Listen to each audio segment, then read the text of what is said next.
Joel and Emily had $150,000 in debt, and they still managed to pay it all off and reach financial independence within a decade.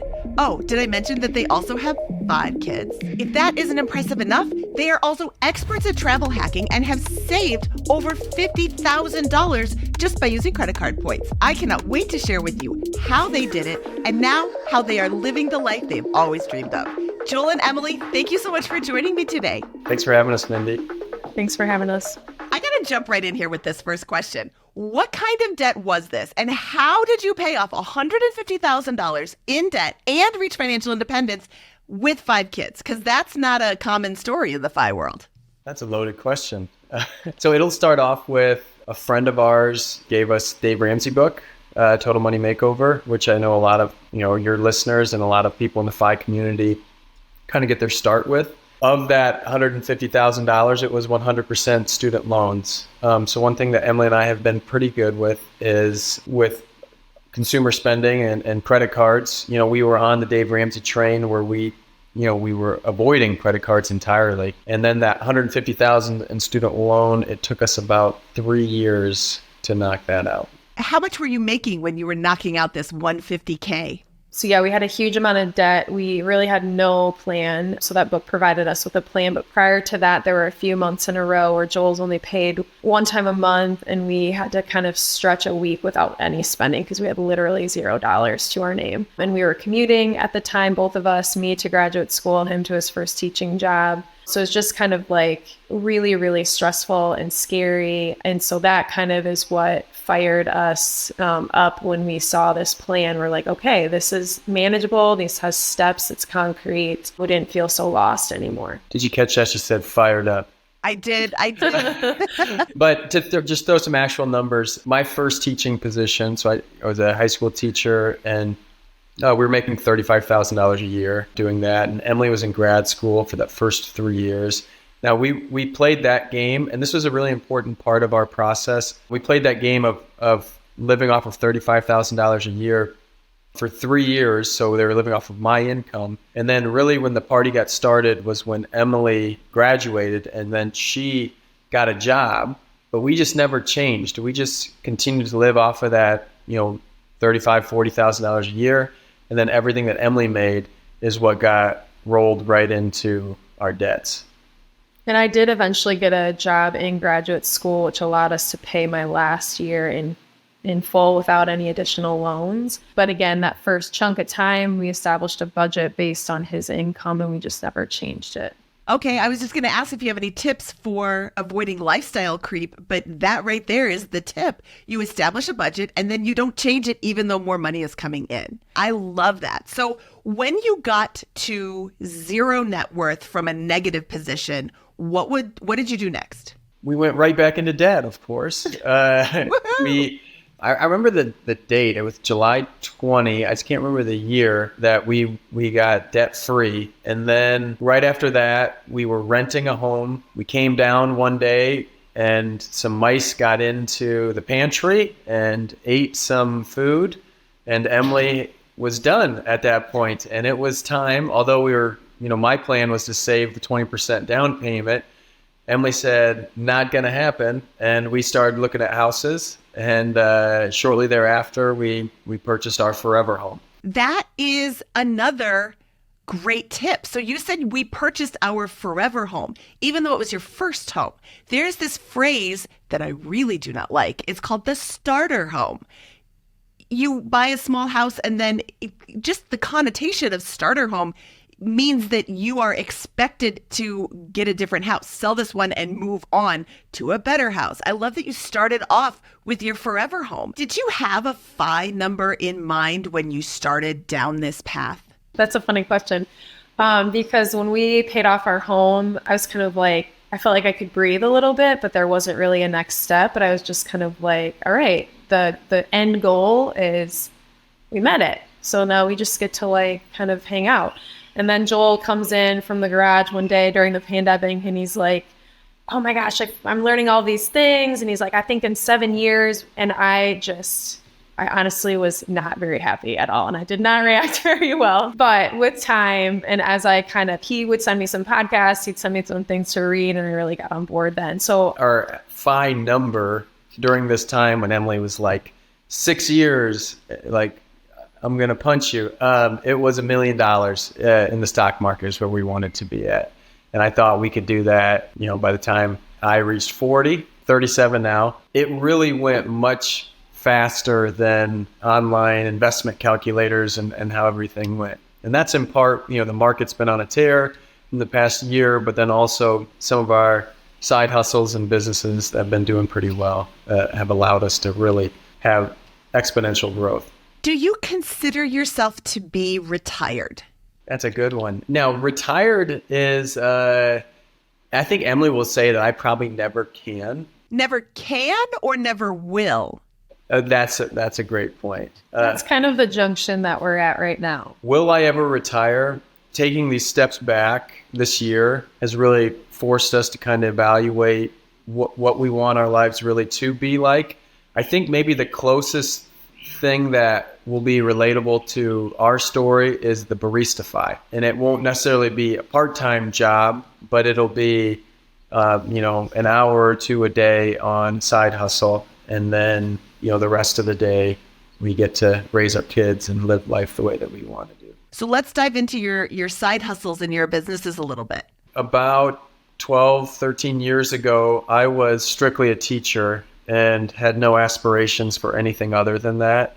And through happenstance, I was an assistant wrestling coach, and the head coach and I were both young guys. We wanted to take our kids to a wrestling camp, but our kids couldn't afford it.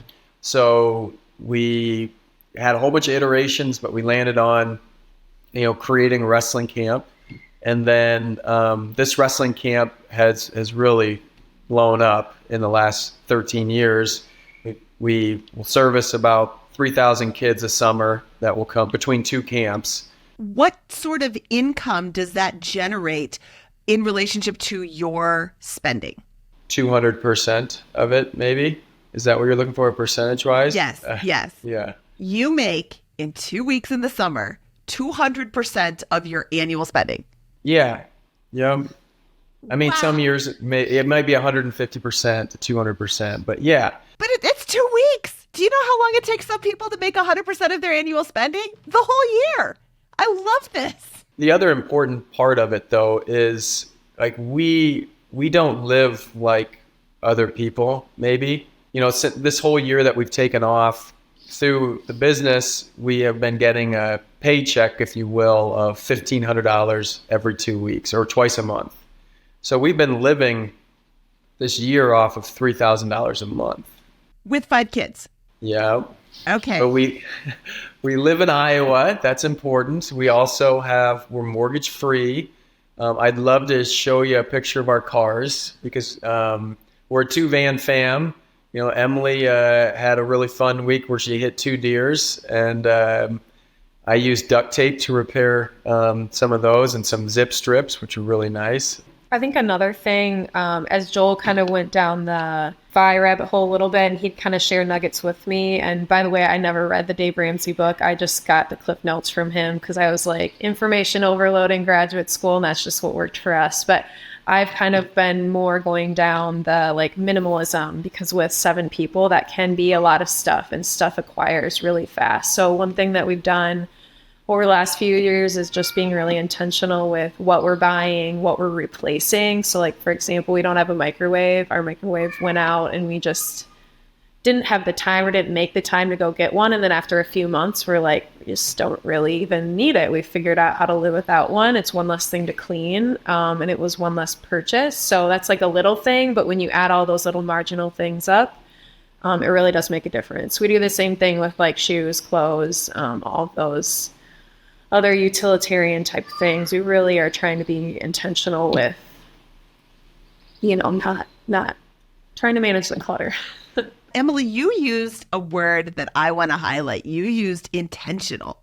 We are intentional in our spending. And honestly, I think that one word could be the difference between somebody who is pursuing the path to FI and successful and somebody who is like, I'll never get there, so why bother? But FI has this stigma of you have to cut out all of your expenses.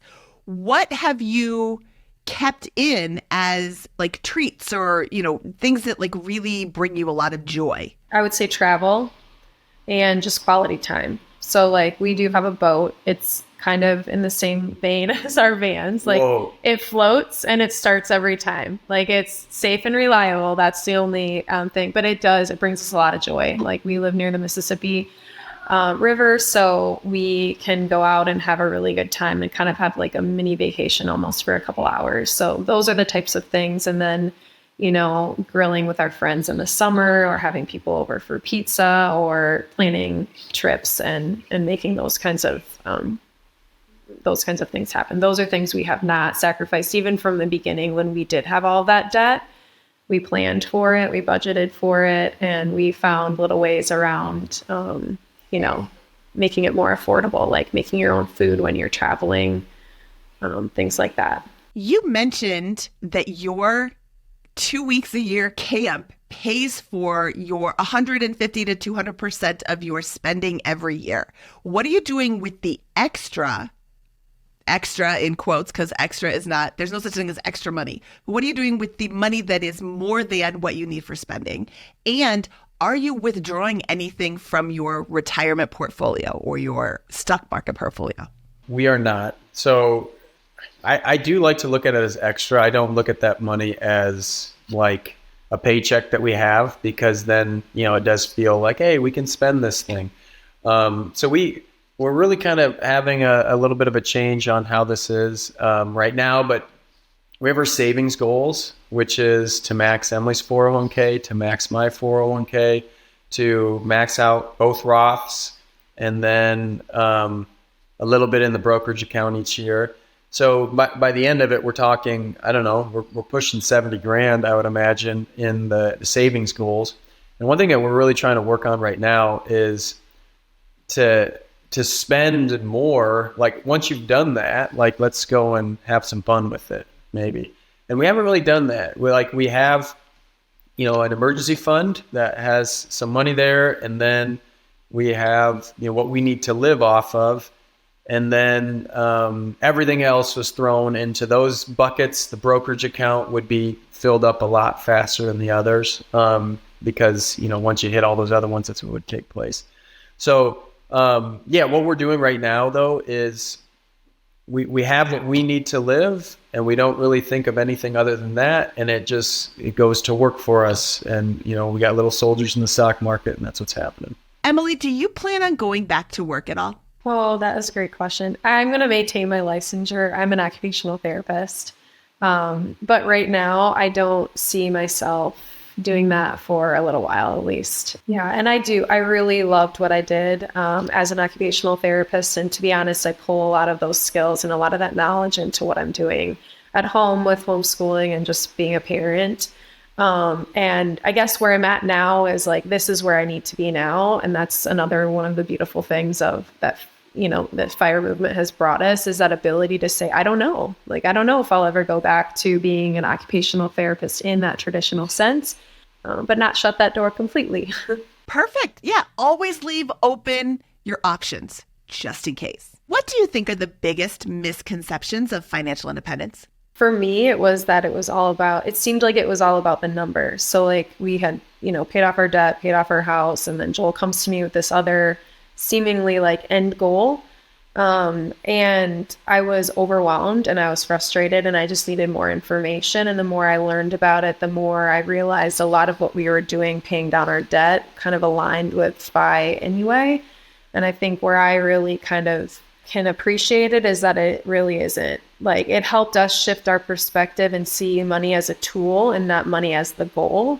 And money as a tool to really kind of like live our best life, and really, like, you need to know the numbers and you need to know the rules and all the ins and outs. But to me, what the most important part is, and maybe what gets overlooked or not understood fully, is that it really gives you opportunities to do the important stuff of, like, just living. And the purpose of living isn't to acquire more money, but the purpose of FI is to acquire money so that you can do the things that you love. Yes, yes, yes. Okay, it is all about the numbers, but you don't have to be focused solely on those numbers. You don't have to dive into your spreadsheets and nerd out on all of this stuff. It's about the opportunities that it gives you. Oh, you said it so much more perfectly than I did, but yeah, I love that. It is absolutely about the lifestyle and not the money, but money's the tool that gives you the lifestyle. Oh, fabulous. Sorry, I jumped in there, Joel. Did you have anything to add? No, that was great. And I think, this is why Emily and I work really well together. She's my yin yang, right? So I'm the numbers spreadsheet guy, and Emily's the one that slaps me around and says, hey, we have 5 kids. So he's like in it deep. He's like underwater. And sometimes I have to like grab him and be like, all right, come up for air. Like, what are we doing this for? Get out of the numbers and get to like the why behind why we're doing all of this. Honestly, you guys are me a couple of years ago. What advice would you give to somebody who is looking to pursue financial independence? I think number one, personal finance is very personal. And it's important that people come to this movement on their own accord. Maybe an interest sparks them and they go there, but like you kind of need to do the research yourself. We've tried to share this with a number of people and it just doesn't, it's kind of frustrating, but it doesn't go very well. You know, it's like the Matrix, the blue pill and the red pill. And we took the pill that sees the other side, and you can't force that on to people. They have to kind of take it on themselves. And then once they do, and if you are going down this path, number one, you immerse yourself in it, become a part of the community. I'm in a number of groups on Facebook. I listen to podcasts every single day. Like it's just kind of now part of our being, and do the work, enjoy the ride, take the risk. And maybe the biggest thing of all is read J.L. Collins' stock series. So that way you know what the heck you're getting into in the stock market.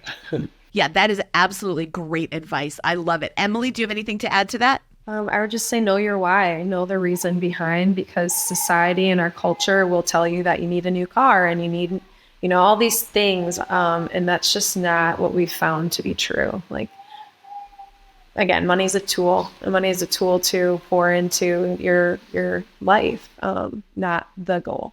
I love it so much. Joel and Emily, thank you so much for your time today. This was really nice to meet you. Is there any place that people can connect with you? We did create a website, although I wouldn't call ourselves bloggers, but we started kind of as a date night that didn't cost anything. We started writing things together, kind of telling our story, and we really enjoyed that just as a date night, and it really brings us together. But it's called hawkfifam.com. So like Hawkeye, hawkfifam.com. All right, if you like this video, please click the thumbs up and don't forget to subscribe to this channel for more inspiring fire stories just like Joel and Emily. This is Mindy Jensen signing off. Hi, baby.